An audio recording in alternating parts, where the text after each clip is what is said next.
मध्य प्रदेश राज्याच्या धर्तीवर राज्य सरकारने 1 जुलैपासून महाराष्ट्रात देखील लाडकी बहीण योजना सुरू केली असून 31 ऑगस्टपर्यंत फॉर्म भरण्याची अंतिम तारीख असली तरी राज्यात गोंदिया जिल्हा हा लाडकी बहीण योजनेचा फॉर्म भरण्यात नंबर 1 असल्याची माहिती गोंदिया विधानसभा क्षेत्राचे अपक्ष आमदार विनोद अग्रवाल यांनी दिली आहे।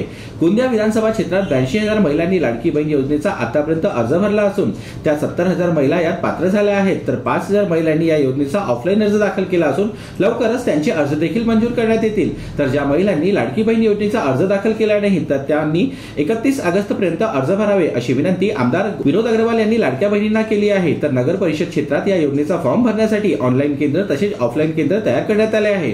गोंदिया तालुक्यामध्ये 82,000च्या वर लाभार्थ्यांनी अर्ज केले होते, त्यापैकी 80,000च्या वर लाभार्थ्यांचे अर्ज पात्र झालेले आहेत आणि गोंदिया विधानसभेचा विचार केला तर 70,000च्या वर अर्ज आज मंजूर झालेले आहेत।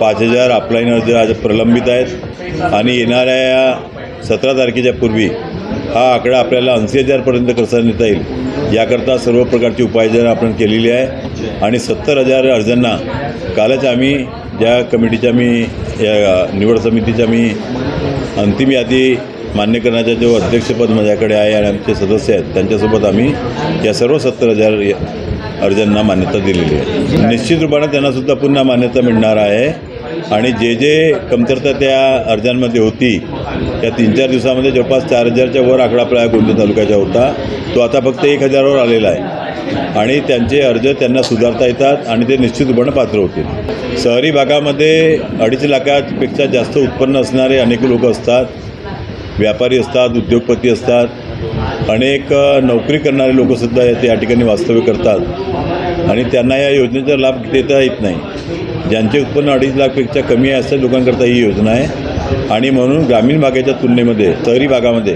ही लाभार्थ्यांची संख्या कमी आहे आणि दुसरे अजून काही लाभार्थी समजा श्रावणबाळचा लाभ घेत असतील, काही संजय गांधी निराधारच्या योजनेचा लाभ घेत असतील, ते सुद्धा या लाभार्थी या योजनेमध्ये बसत नाही। तर अशा प्रकारे आता गोंदियामध्ये शहरामध्ये सुद्धा एकही लाभार्थी वंचित राहता कामा नये याकरता आमचे प्रयत्न सुरू आहेत। तर ज्या महिलांचे किंवा कुटुंबियांचे वार्षिक आर्थिक उत्पन्न हे 2.5 लाखाच्या आत आहे अशा महिलांनी या योजनेचा अर्ज करायचा आहे।